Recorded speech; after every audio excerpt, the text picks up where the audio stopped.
Hello chat, how's it going? We're going to discuss about Gura today. A lot of you were right. Even ChatGPT was right. She has graduated. She has become something more, something that they cannot control. She's an independent woman now, strong, Sharky. And we're going to see from Senzuawa. Like, Senzuawa is now Gura's #1 fan, I understand. The internet is probably going to explode when she's going to start streaming again. If she is starting to stream, a lot of people just don't understand. You know, like, they say Gura, and they think of VTuber. She's not a VTuber. She's actually a phenomenon because she is the first in the West, not in Japan. But in the West, she started the entire VTuber trend. I mean, she sang on a Dodger Stadium, for fuck's sake. Like she's a cultural icon.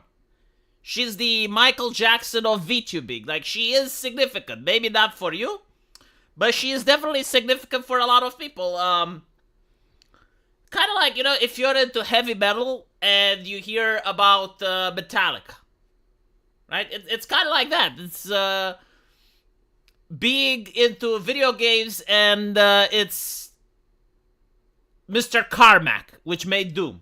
You know, like, say what you want, but I do believe that she is a part of American culture. People around the world know what a Gura is. Even if you're not into VTubing, you hear Gura, and you're like, oh yeah, that animated cartoon character, right? Like, people know, right? And so she was as popular as Mickey Mouse, I would say. The fact that HoloLive was incapable of keeping her is a massive blow to their stocks.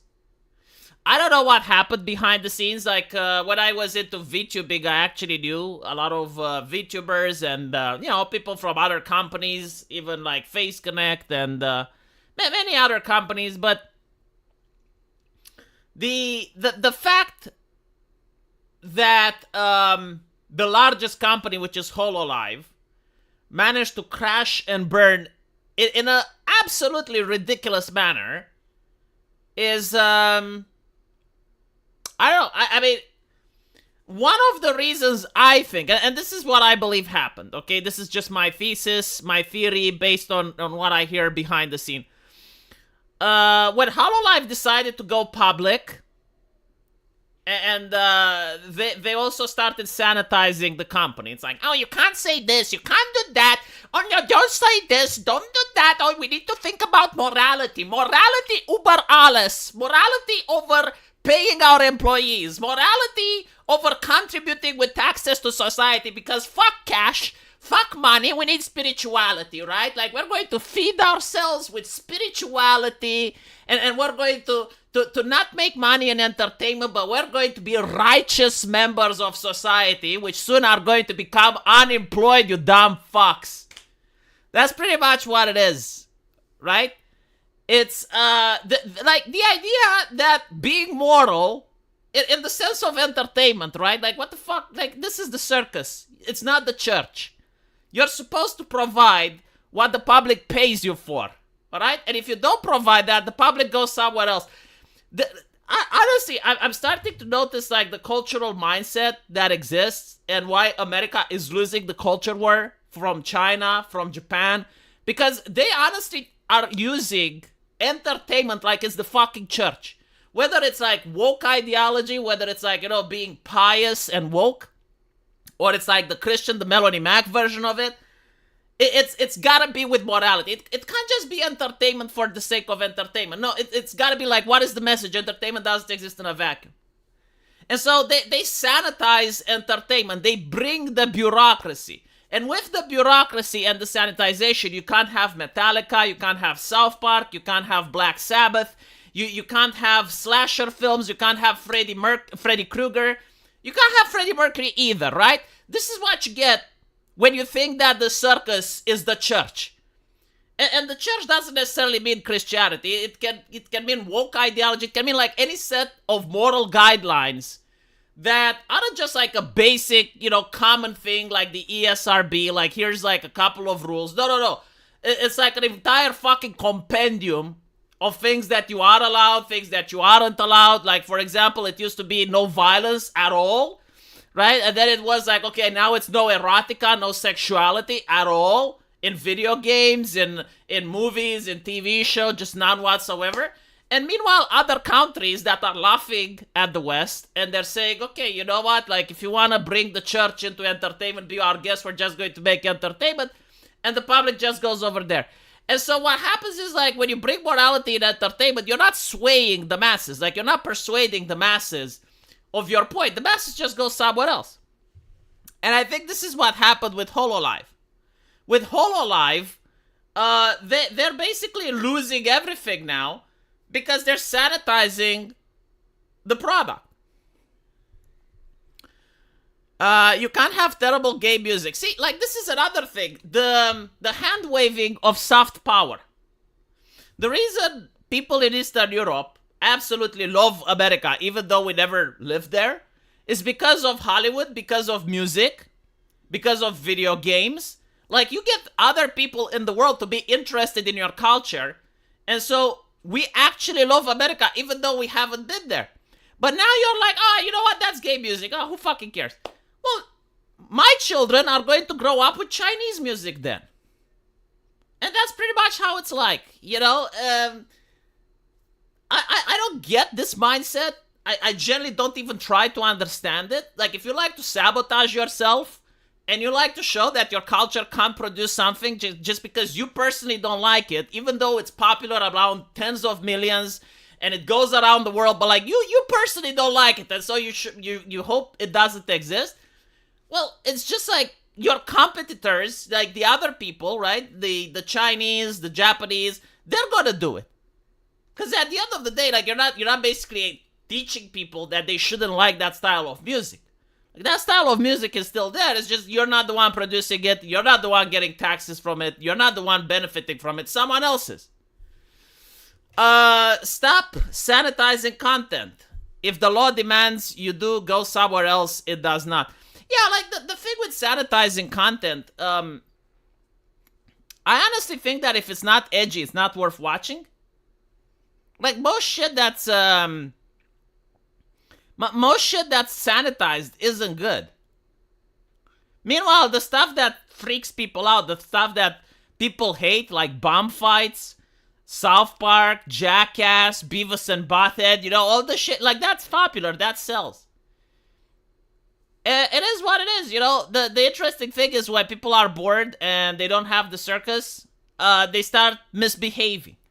It's another thing. It's the idea that if you bother the people who like the circus, they're going to join your side. No, like, they're going to spite you. They're going to hate you. But anyway, let's go back to HoloLive, right? So if I'm not mistaken, they had some ESG metrics as well. Like, it went to that level, right?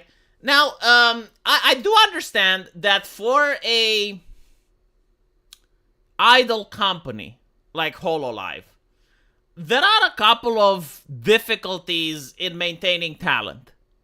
This is not like Walt Disney, where you have a couple of cartoons like a Mickey Mouse, and that's timeless. Like, you can always draw Mickey Mouse, you know, like 100 years after Mickey Mouse was made, you can still draw him, and you just change the voice actor and it's fine. This is a little bit different, and I do think that another problem is that the staff gets paid too much.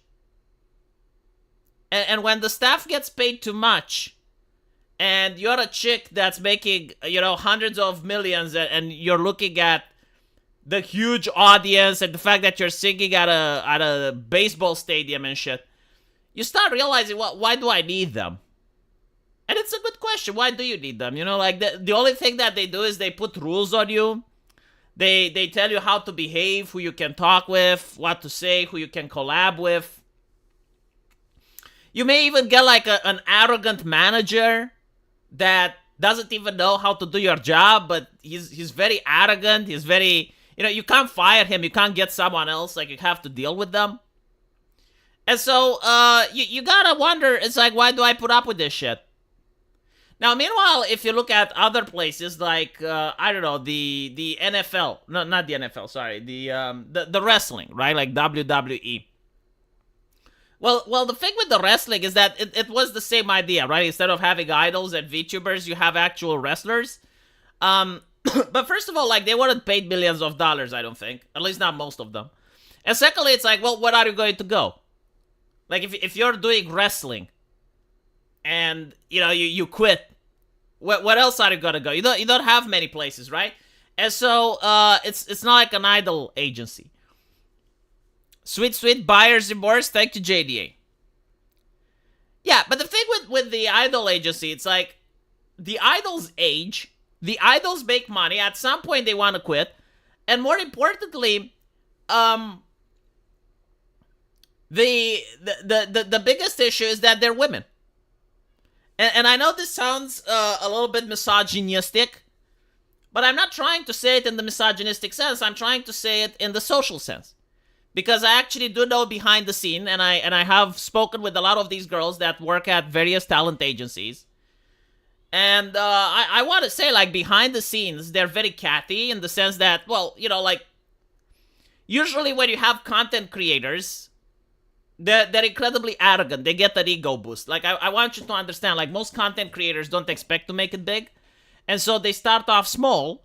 And over the course of 1 or 2 years, they realize that they're making like $5,000, $6,000 per month, right? And they're in their bedroom and they're doing this, and they used to not have any friends, and now they're streaming to millions of people. And they get an ego boost. They get the validation. It's like, holy shit, you know, like I'm on a big billboard that's on the Dodger Stadium, and when I sing, there's an entire group of people applauding and cheering. And so you get like a massive ego boost. But on top of that, they're also women. And on top of that, they also dislike each other. But the company forces them to interact, right? So I know for sure that behind the scene, like, there was a lot of drama that I didn't share. And I have no interest to.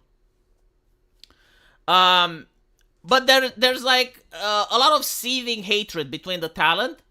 For various reasons. And it's usually like so fucking petty. It is so fucking petty you wouldn't even believe. But there's like a lot of gossip, like, for instance, they would go on 4chan VT and gossip about each other, and they would say, oh, I know, like, who said this about me, that's from the other account, the other company, and, you know, they have, like, all these gossip and flame wars and shit. But the managers is what keeps them together, right? Like, the manager was the ones that were keeping them in line, and it's like, look, I don't care what you say behind closed doors, but when you're live streaming, you're going to be this bitch's best friend. And like that was like one of the reasons that the idol agencies worked. It's because unlike independent content creators where you have, you know, like catty women and shit, you had the managers that were keeping in control. But like, I want you to understand how it's like to try and keep 5 teenage women in the same place without spurging out at each other, right? Now imagine that it's not just 5 teenage women, but it's 5 teenage women that are millionaire and they have a god complex because every single time they stream, they get millions of viewers. And you're the manager and you have to manage that shit. Good luck. I don't even know how you can do it. But like, well, some of them did. And I assume like those people that did weren't very progressive. And because of that, chances are they got fired. And so if they got fired, they got replaced by like someone that's woke but not competent. Because competent people rarely are woke. And so when they got the bad manager, that's probably why Gura and many others were saying that they're having issues with management. I wouldn't be surprised. Again, I'm just speculating. I don't know if this is the case or not. But I do speculate that they had extremely competent managers when they started. Or even if they weren't competent, at least they knew the talent. Like, at least they worked with the talent. You know, they worked with Gura when she was no one, when she just started. And so they started creating a professional relationship from the beginning. And then they grew and grew and grew. And then they create mutual respect, right? Like, you respect the manager because, like, okay, well, yeah, he was there with me since the beginning. He believed in me. And then you get, like, a new chucklehead that doesn't know you, probably doesn't respect you, or fears you, or whatever the fuck, or heaven forbid, a manager that flirts with you. Like, that is a recipe for disaster. In a lot of these agencies, like, there are horror stories with managers that flirt with the talent. That is insanely unprofessional, and that will always lead to the company failing. Either the staff quits, or the relationships becomes unprofessional, and then the manager doesn't get to do the job that he should be doing, or he focuses too much on one of the talents while ignoring the others. But anyway, right, like, I genuinely think that the original managers weren't competent. The original managers were competent, but they probably weren't adhering to the sanitization policy. Like, they probably weren't playing ball with the sanitization bullshit. And so they got fired, and they got replaced, and this is why you have all these issues. Now, why did a lot of girls quit at the same time? I think they quit at the same time because it was the renewal of the contract period. Again, I'm just hypothetically thinking. They probably didn't want to renew their contracts. And there's many reasons for that. Like, a change in management is usually a big thing. You need to look at this. Like, they're not employees at the McDonald's. They're not employees at a cubicle. These are multi-millionaire women. Like, these are women that have tens of millions of dollars probably. They have an ego. Like, Gura knows that she can stream alone. Like, if Gura now goes on her alt account, or even if she didn't have an alt account, if she starts streaming, the internet will watch. She doesn't need HoloLive anymore. In fact, she can create her own business. Like, she can literally just create her own agency. She has the money and the experience and the talent. She can be like a matron at one of those brothels. And so, the fact that HoloLive managed to displease her is a very huge blow, because, like, she's not just a VTuber, she is the VTuber. Like anyone that thinks of VTubing thinks of Gura. And so, yeah, I think it's a massive blow for HoloLive. I don't even think they can recover from this. But it is what it is. And again, it's in tune with the whole thing going public. Like, before it got public, people weren't leaving. And it's not the only company. Like, I've noticed, like Niji Sanji experiencing the same shit. And many other companies are experiencing the same stuff. I was wondering, Soldio asked about that, consider it being a Japanese-based company. Japanese is starting to get infiltrated by woke ideology really fucking hard. I don't know how or why, but they're pivoting to the West. I do think that it has to do a little bit with payment processors, and it also has to do a little bit with the Western bottleneck. So, like, the Western bottleneck is Netflix, Crunchyroll. Like, if you want to make a deal with a business in the West, they will check your ESG score, right? And it's like, oh, well, you got the ESG score that's too low. Yeah, we're not going to do business with you. And so the Japanese companies are cracking under the pressure. Robot, I wouldn't be surprised if she was just like, you know what? I don't need you guys. I keep your whole company on my back. Pretty much, yeah. Like unironically, if she is to start now another company, she's going to be as successful as HoloLive in 1 or 2 years. The thing with Gura, she's usually an exception. Like, if you look at I don't know, CNN, right, and you see Rachel Maddow at CNN. Why is Rachel Maddow popular? Is Rachel Maddow popular because she's Rachel Maddow, or because she's working at CNN? And the answer is, well, it's a little bit of both with her, right? But it's kind of more because she works at CNN. Like, you can replace Rachel Maddow. you can get someone else. But Tucker Carlson is the exception, right? So, like, for instance, Tucker Carlson works at Fox News. Why is Tucker Carlson popular? Is it because he works at Fox News? No, it's because he is Tucker Carlson.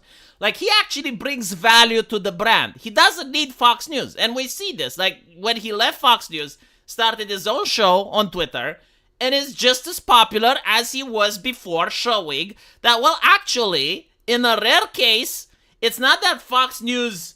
it's not that Tucker needed Fox News, it's that Fox News needed Tucker, right? Like a person that has overwhelming charisma, professionalism, knows how to deliver, understands the audience, and is that type of person that has the skill to do it on his own. And this is Gura. Like, there are many VTubers out there that work for various companies, Pipkin Pipa, which they need the company, they need the exposure, they need the brand in order to be big. I'm joking, Pipa. Jesus fucking Christ. Like, I can already see her coping and seeding when she sees it. Joking. But anyway, right, you know what I mean, right? Like, there are certain VTubers that people only know because they're at a big company. But the moment they drop off, well, no one cares about them, right? It's kind of like working at the Washington Post. Like, there are so many faceless journalists working at the Washington Post, I don't even fucking know who they are. Or the journalists that work at Kotaku, right? What was the name? The one that decided to sue Smash JT. Don't even fucking know her name. That's how irrelevant she is. But then you have someone that's, well, like Gura. I mean, she can sing. And she's got a really good voice. Like, she does really amazing karaoke. She can play video games. She's charismatic. She's funny. She's dumb. And like all of these put together mean that even if she leaves HoloLive, she can still build a brand. So like HoloLive losing her, it's a big loss for them. I don't think like the VTube industry is going to lose Gura. I think she's still going to post with an alternative account. You know how in Shintoism they have guardian spirits they have to appease? Yeah, this is literally that kind of energy, yes. You know, I think Pippa and Kirsche are actually friends for real. 100%, yeah. I'm spilling the beans. Yes, like Pippa and Kirsche are actually friends. But yeah. It's kind of like in Shintoism where HoloLive had the guardian spirit that they needed to please, and it was definitely Gura. It's kind of like Walt Disney losing Mickey Mouse, but like when Mickey Mouse is still relevant, you know. I think they pissed her off that she didn't want to stream. I think that's the thing, you know. I don't think that she was bored of streaming or anything like that. I think that she just got pissed off. V, make Pippa quit Face Connect. I mean, Pippa, if I'm not mistaken, she wanted to join HoloLive. Hey, Pippa, now's your fucking chance, you know? Like, hey, Pippa, they're desperate. They will take even you. Just subscribe to HoloLive right now. Go audition. Go audition. What was the other girl name? Like, there was another girl that auditioned and was all over the internet. Pantsu. Right? Wasn't it Pantsu? Like, she wanted to go on HoloLive. There you fucking go. They're recruiting. Look, I'm telling you, if you're a woman and you have a voice that doesn't sound like Kirsche, like you're actually a non-smoker, right? You don't smoke, and you have a squeaky voice, kind of like mine, but more feminine, go audition to HoloLive. They'll take anyone now. They're fucking desperate. Like, their stocks are plummeting. You got nothing to lose. Even the cleaning lady, they will take her, you know? Pippa is already a shadow of her former self. I haven't watched her. I haven't watched her in years. I don't fucking know what she does. But I wouldn't be surprised. Last time I talked to her, well, actually, I'm not going to talk about it until she leaves the company. If ever that happens, I'll tell you the story. Yeah, no, like being a corporate VTuber is not good because you get sanitized, and it's not. You know, like, yeah, don't talk about this, don't talk about that, don't use this model, don't use that model, don't create a website there, don't promote that art, Jesus. Like, they suck the fun out of life. Is Kirsche a smoker? I don't fucking know, but she sounds like it. Bao, the whale is wholesome too. Which whale? The Shy Lily? Is Shy Lily independent or does she have a company? Pippa is not really edgy now. They suck the life out of her. I swear to fucking God. Pippa, if you're watching this, they suck the life out of you. Fucking suck the life. Why aren't you edgy, Pippa? Why aren't you fucking edgy? Go on the internet. Look, they doxed 4chan. Talk about that, Pippa. Fucking talk about that. You know there's an alternative universe where Pippa and Jim are streaming together? You guys are aware of that, right? Like, there is an alternative reality where Pippa and Jim are streaming. And like, Pippa is the co-host and Jim is the host, and they're having a podcast. Pippa started self-censoring really hard. because all of the drama started getting to her. Which drama? Because like she's gotten through like 17 dramas. So like I need to know a little bit more. Pippa could be edgy. I don't think she can be edgy anymore. I don't think she can be edgy. I'll tell you why. I tell you why I don't think she can be edgy. I mean, I can be proven wrong. You know, maybe she can be edgy. But I don't think so. Why? Because when you surround yourself with sanitized people, when you disconnect yourself from the lifestyle, you know, of the image boards, and you're being a troll, and you're a cheeky little shitter, and you're posting all over, you know, naughty places in the internet, like, you live in that atmosphere. You live with those people. And you get that energy, and you're, you know, in tune with what's happening. But if you isolate yourself and you join like the corporate people and everything is sanitized, you're being like full on corpo mode, you lose the edginess. Like, sure, you can still say the slurs, you can still talk about Christian or whatever, like, you can still do that, but it doesn't feel authentic because you lose the spark. And I think like that's one of the reasons why she can't be edgy anymore. We're just going to have to wait for a new VTuber that will. It's not necessarily like she's bad or anything. It's just like not my cup of tea. You know, I miss the edginess. She can be maybe edgy a little, but it's not like she used to. Well, it's the corporate life, you know. I don't blame her. I would probably be the same. If I was shackled by the chains of creativity owned by the Fishman, I would probably be the same. I would probably, too, stop being edgy. Now, I understand the Fishman policy as well. See, like, this is the problem when you understand the way things are and you're just sad because, well, I kind of get it. I wish it wasn't the case, but we're just like a little cog in a big machine and you gotta spin with the wheels. From Fishman's point of view, like, he runs a business, right? It's not personal, it's business. And so he understands that if she does drama, it can spill on to the other VTubers. So he has more talent. Like, sure, you know, she's the biggest talent and she probably has a lot more leeway than other people. Like she can do a lot of other cool shit that others can't. But he still has to rail her in. Why? Because, like, let's say she does drama. Let's say she pisses off, you know, some other content creator from Kick or whatever. And that content creator then sends his sycophants in order to dox, to harass her, blah, blah, blah. And now it spills over to her other talent, you know, to her gen mates. And for Fishman, it's like, well, why do I have to put up with that shit? Why do I not just nip it in the butt?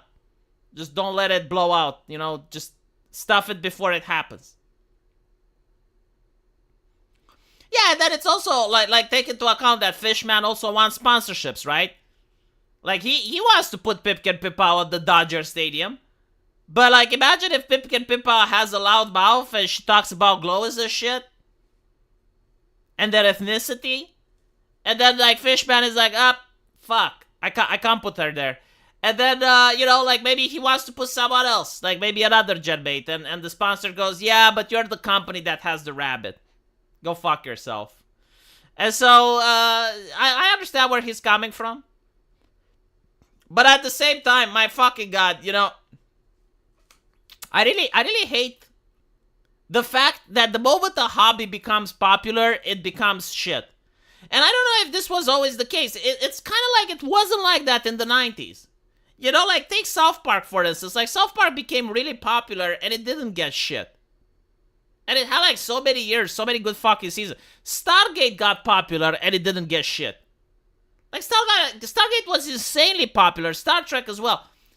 But now you have something new, you know? Like why did I like VTubers? What exactly attracted me personally to VTubers? Well, you have, like, everyone making sure that they're not stepping on eggshells.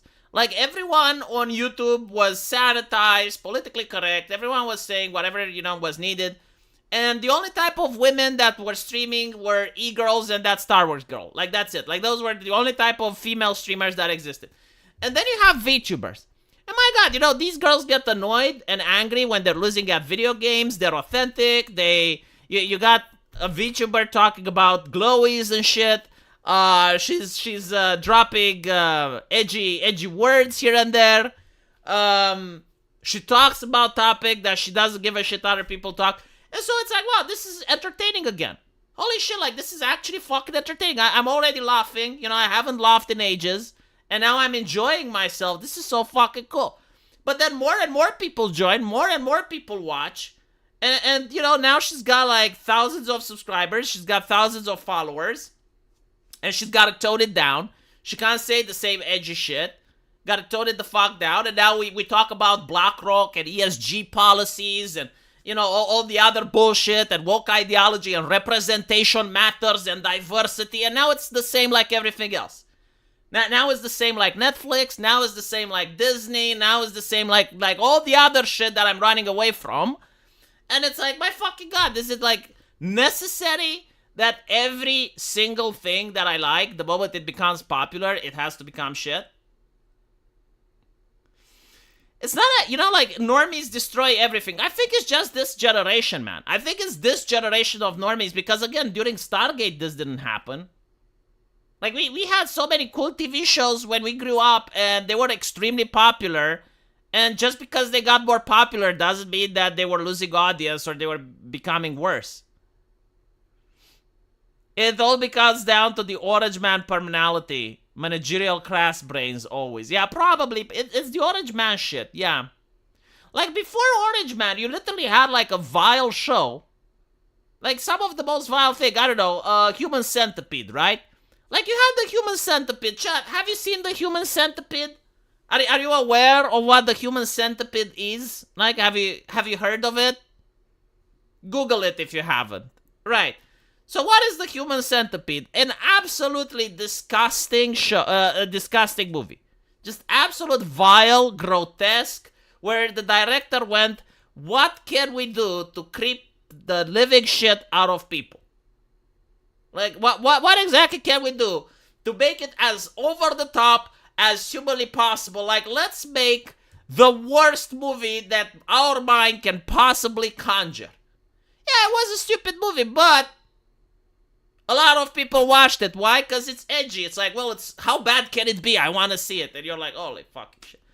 But it was like that thing. It's like, well, how bad can it possibly be, right? Now, why was that important? Well, it came in a time when people went, well, I don't want to see it, and you didn't watch it. But, like, why is it your duty? Why is it, like, your God purpose on planet Earth to stop other people from watching that movie? Like, that movie didn't change society, you know? No one is talking about, like, oh, the day that the Human Centipede arrived, everything changed afterwards, you know? It's just a fucking movie. Yeah, it's vile, sure, don't have to watch it. Obviously, don't bring your kids to it, you know? It's just like, act like a normal adult. There is something on Earth that exists, which is ugly. But it's not coming to you, it's over there. Just go around it, you know? Like, why is it that every single time, this is the morality of the new generation? It's almost like it's their messianic duty to go around the earth and look for anything that's ugly and remove it. Why? Because, like, the thing is, when they run out of ugly things to remove, like, they removed all the ugliness, congratulations, mission accomplished, they don't stop. They keep going and going and going and going until, like, even things that aren't ugly start getting removed. This should be the best time in history for sci-fi with the CGI, etc. For sci-fi, and they hijacked and used it as a vehicle for DEI. I guess, yeah, you know, like, now they have the technology to make, like, a Star Trek or a Stargate with CGI. But I'll tell you something else that's interesting about Star Trek, for instance, right? When Star Trek came out, the thing that made it so fucking cool was the technology that Star Trek had, right? So let me see if I can find an article to show you what I mean. But Star Trek used to mesmerize people with their technology.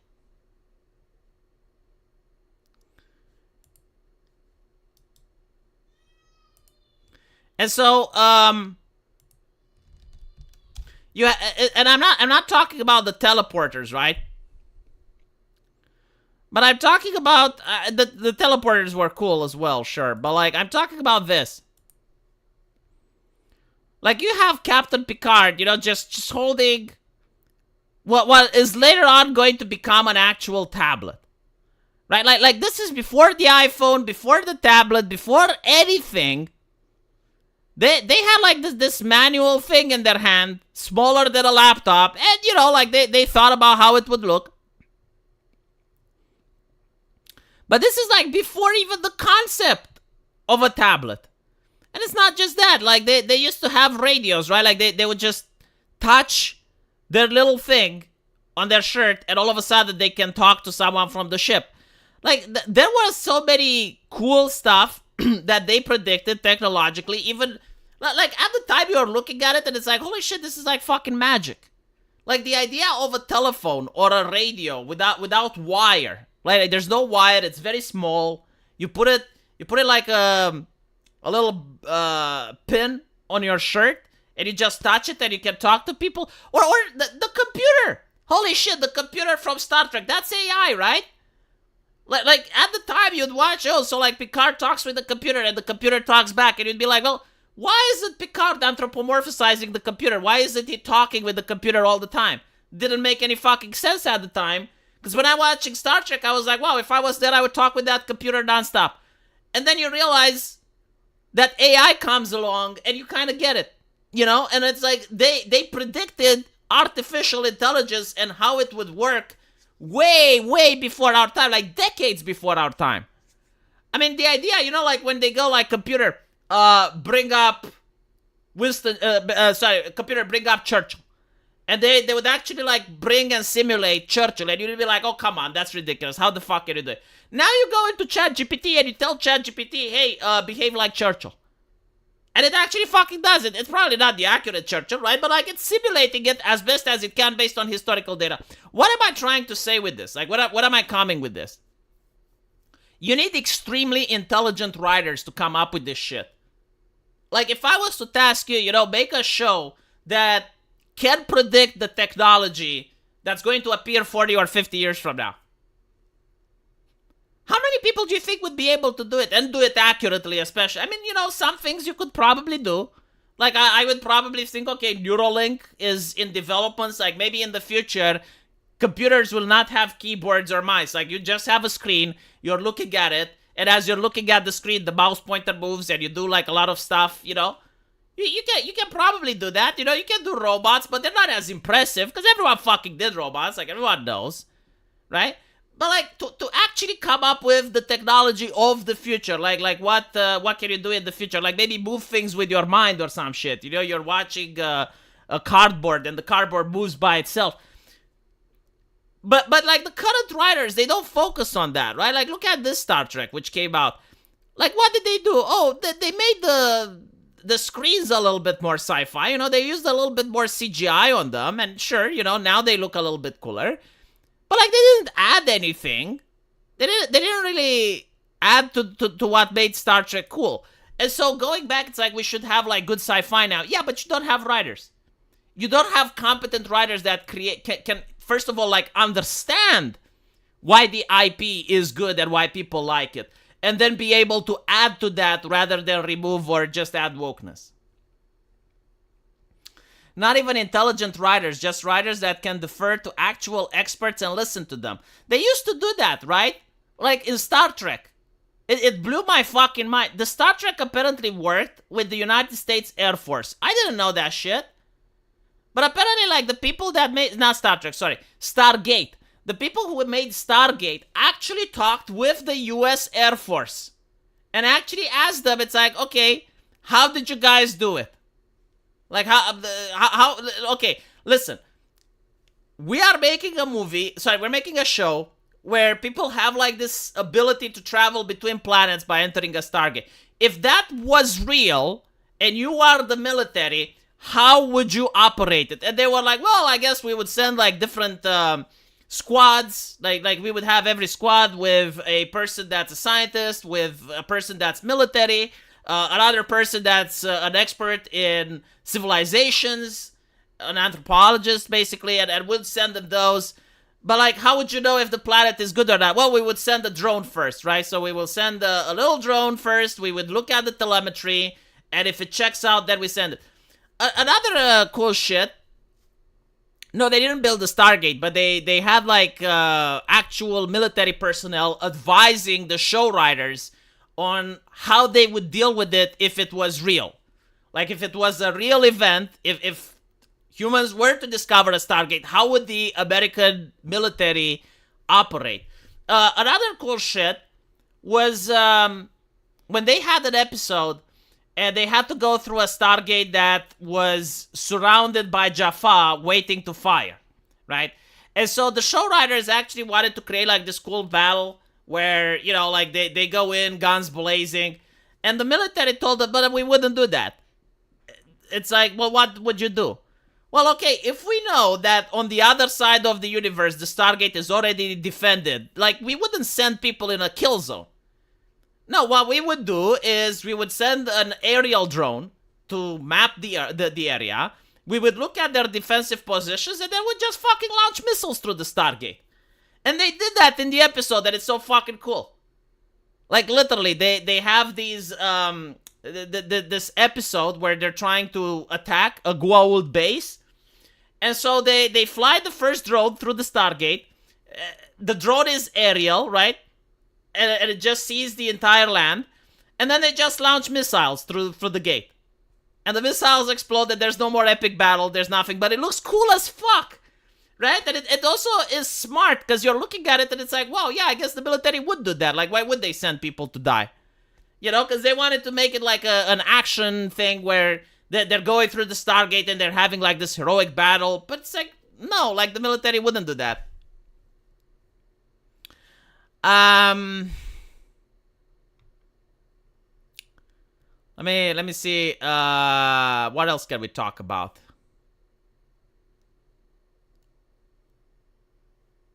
Well, another cool thing that they did was when they used women to fight. Like, Samantha Carter was there, but she was the scientist, right? Like, she wasn't the brute force of the operation. And the cool thing is, like, how realistic the women were made. Like, she was able to fight in the sense of, like, shoot a gun and throw a grenade, but she would get old in hand-to-hand combat. Like, there's even a show where she goes on this other planet and a Khan kidnaps her and is about to rape her. Like, he's making her into one of his wives, right? Like, something that would never happen with modern Hollywood. But like, she never manages to fight him because she has no weapons, right? So, like, that's like the realism. Well, not realism, but it creates immersion. Because, like, if I see a woman beating up Khal Drogo, I'm like, come the fuck on, man. Like, I can't beat Khal Drogo, right? And you're telling me that she can beat this guy that's able to hospitalize 5 people with a punch just because, like, she's got plot armor?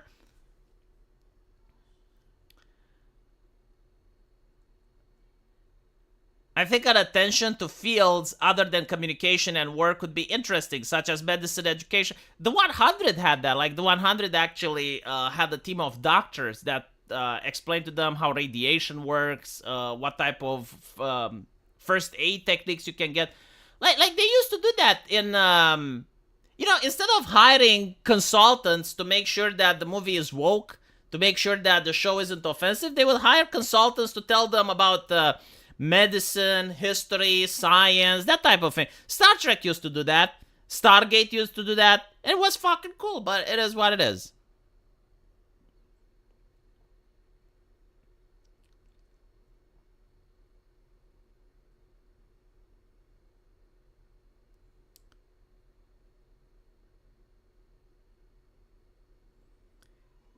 Anyway,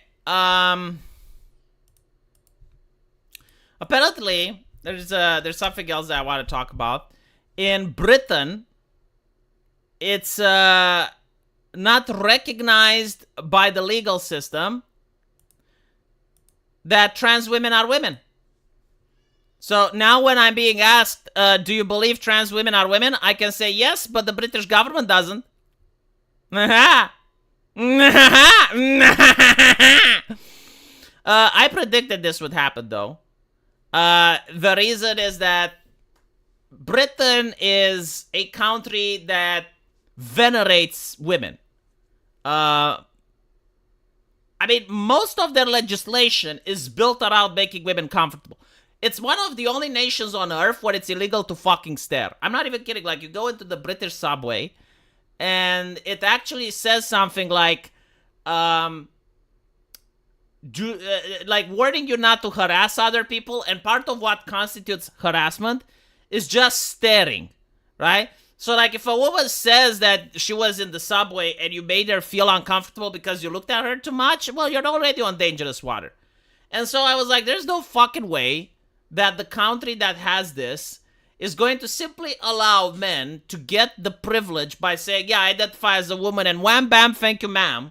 All of a sudden, all the legal rights as a woman apply to you, right? So now you can go into women's shelters. Now you can have a company where you tell your employers, 100% of your employers, to identify as women, and all of a sudden there's no more gender pay gap.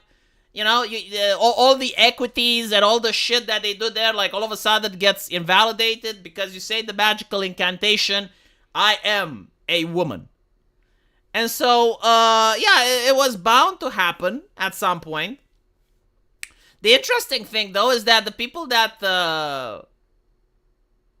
did bad stuff in the past aren't going to get punished. Like, you're not going to see the people that harassed J.K. Rowling being dragged to account. You're not going to see, you know, the government say, oh, yeah, well, all these people we persecute. Because you got to understand, like, in Britain, you have hate speech. Like, in Britain, it's not just the fact, like, in the United States, oh, you get terms of service violation, you get banned. No. Like, they can actually arrest people, and they have, for hate speech, for shit you say, right? Like, there was a student that, if I'm not mistaken, got kicked off from his school because he said there's only two genders. None of those people are going to get justice, right? Because now it's like, okay, well, you were wrong. He was right, according to what the government is saying now. And you're not going to punish the professors. You're not going to punish the people that, right? You're not going to get that guy's opportunities back. And apparently, like, what is the moral of the story? What is the morality? Well, the morality is when the peasants are out there with the torches and pitchforks. If you're a psychopath and you join the mob, there's no consequences, right? Even if later on the government goes like, okay, well, that mob was wrong. Who fucking cares, right? Like, no one is getting arrested. No one is getting in trouble. Like, as long as you do what the Guardian and the BBC is telling you to do, you can get away with a lot of shit. Oh, by the way, do you know, like, hold on. The legal system managed to solve the question of what is a woman. Like, this is beautiful. Again, if you treat social justice activists like peasants from the year 1300 of the Lord, who are, like, extremely religious, extremely superstitious, and they only believe in absolutes, like, there is no nuance, there's no context, it's like either it comes from God or it comes from Satan, right? Even if either it's anti-fascist or it's fascist, like, there's no nuance, there's no context. If you treat social justice activists like that, all of a sudden you understand their worldview. And so the people writing the laws, like the judges, have understood and have answered the question, what is a woman? A question that even an American judge was incapable of answering, and she said that she's not a biologist. Well, it turns out that the judges from the UK are biologists. They figured it out. So up until now, if you ask someone, like, what is a woman? They will say, well, it's a person that has XX chromosomes, right? And they will be like, but what about the person that has XXY, what about that? You weren't educated. You thought you're smart, you fucking bigot. You thought you're smart, but, like, the XXY tricked you. Chat, how do you think that the judges from the United Kingdom have bypassed that shit? Because they bypassed it so fucking hard that not a single social justice activist, like, even I didn't think about it. It's like the most brutal turf interpretation you can possibly imagine. Listen, chat. Listen. Here is wisdom, okay? How can you tell what is a woman? According to the judges in the United Kingdom, if it's XX chromosome at birth, it's a woman. Everything else is a man. And I was like, oh, fuck.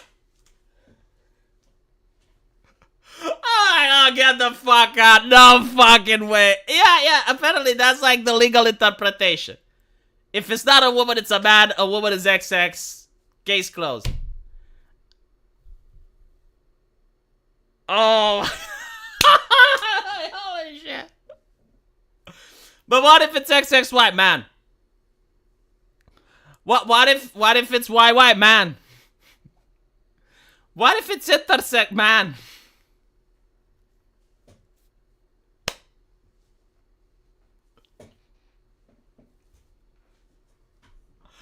I was like, oh my fucking god, really? And it makes sense that they define it based around the woman, right? Like they would say XY is a man and everything else is a woman. No. Like women are higher on the totem pole in Britain, right? Like they're the new aristocracy, the prestigious class. That's true though. The presence of an express Y chromosome is all you need. Yeah, like they generally don't fucking care.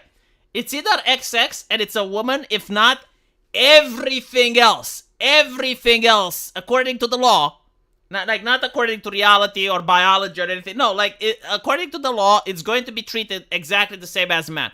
If it's not XX and you have like any deviation, it doesn't fucking matter. It's a man.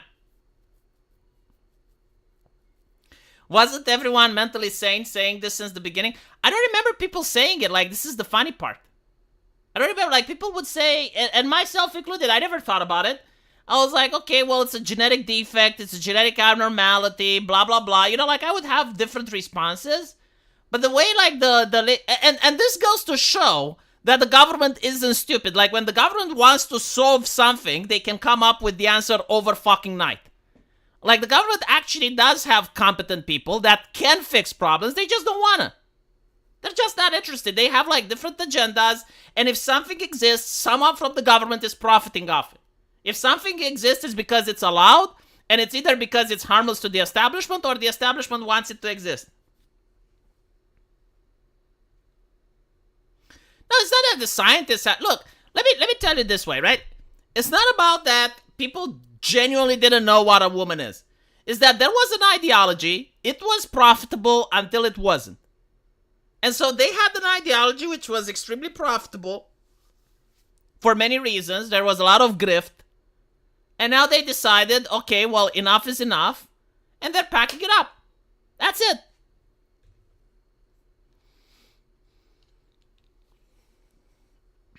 I think in genetics, the Y chromosome is considered to be anomalous, bringing the variation to the XX variant.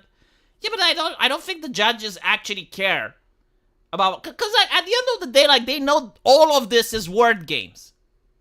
Like the idea that, you can just say without any objective metrics, without anything, you can just say, oh, I identify as a woman, and all of a sudden, because bureaucracy, right? Because as long as you get the paperwork, according to Vosh, because Vosh would say, what is a woman? Well, someone who has an ID.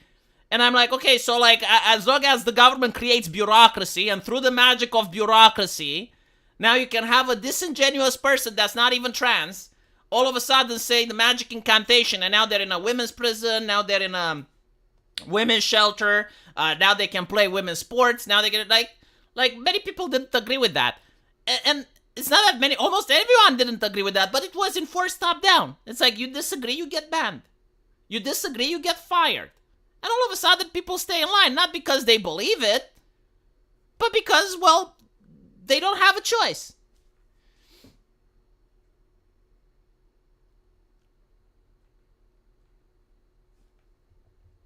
The Y chromosomes means women can't have genetics from men. It's probably been worked out in another way, blah, blah, blah. My favorite take was, why do you care about trans bathrooms? Why do you care about this and that? Notice how, like, no one cares if you're trans, right? Because, like, this used to be before 2016. It's like, well, you can live your life any way you want. Just don't force other people to accept your values.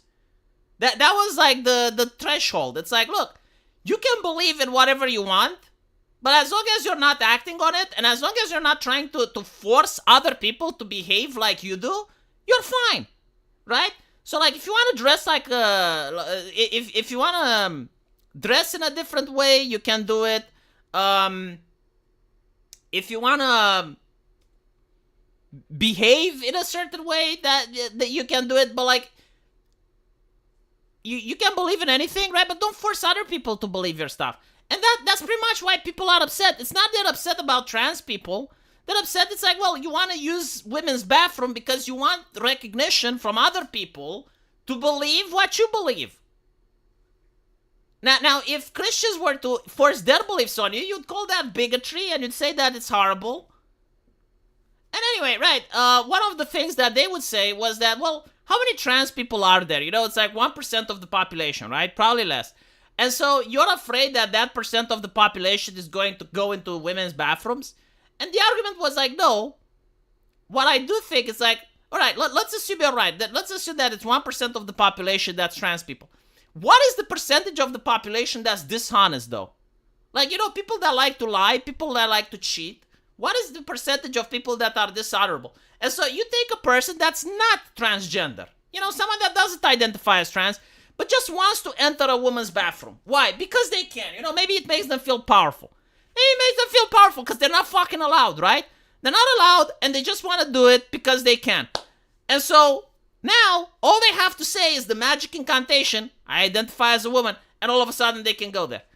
And you may say, well, okay, so what is the problem? You know, like, do you think there's someone at the bathroom that checks for people's penises? It's like, no. But if you go in my country, and you're a man, and you go into a woman's bathroom, you're going to get kicked out so fast it's not even fucking funny. Like, you're going to have security called on you, and they're going to escort you out. But if you do that in Britain, well, all of a sudden, and there have been cases at gyms and stuff where, you know, little girls have seen a man's penis. Like, women actually went into the locker room. We're not talking about, you know, like hypotheticals that we're talking about real things. Like, there was gyms where people went and with like women went with their daughter in the locker room, and the daughter got to see a big fat penis, and she was underage. And so she went and filed a complaint. And they were saying, well, yeah, but it's like a locker room, right? So, like, this person is trans. It's her penis.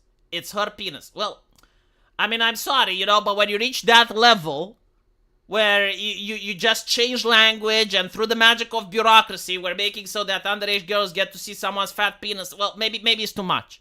Maybe it should be dialed back a little bit. And this is what I predicted will happen, and this is what happened. And it's because the activists were greedy. Like, if the activists were a lot more chill with their demands, and it would be like, okay, well, we got all the way to here, maybe we should stop, then things would have been different. Ever been to a nightclub? Women always raid the men's room because of the long women's line. See, here's the thing. I don't think there's equality between men and women. I don't think it's the same energy and the same vibe if a woman goes into a man's locker room than if a woman goes into the men's locker room. Sorry, if a man goes into the women's locker room. I just don't think so. I think that men and women are equal under the law, but socially speaking, I don't think it's the same. I know it's unfair, but hey, nature is unfair. You know, it's not fair that, well, I guess like a man is more physically stronger than a woman. You know, it's not fair, but it is. And so, like, from a social dynamic, from a social standpoint, I don't think it's the same for a woman to go into a man's locker room than to a man to go into a woman's locker room. I don't know, like, maybe people disagree with me, but I'm more of a conservative person. I think that tradition is important. And during the time of my grandma, if a woman would walk into a male space, like a locker room, like most men, if she had a good reason, right? Like, she's not being an asshole about it. She's not being a chicky little shit about it. And she had a good reason. It's like, look, the other locker room is full. I think people would understand.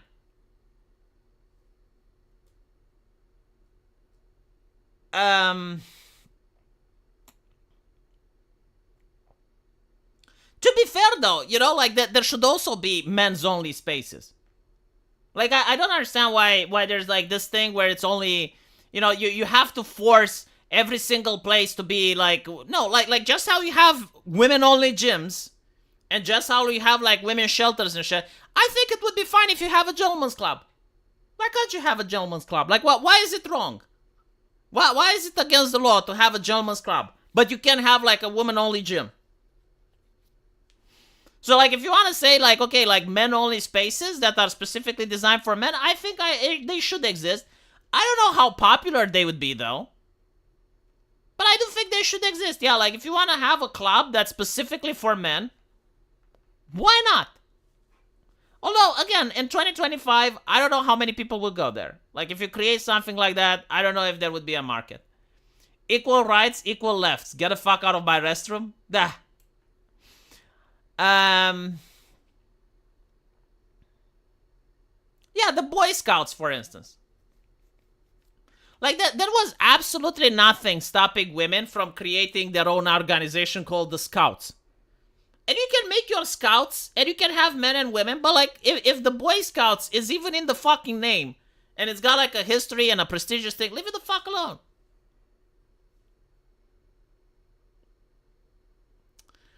Anyway, right? Gonna end it here. Gonna go update my shit on my other channels, and I will see you guys later. Take care.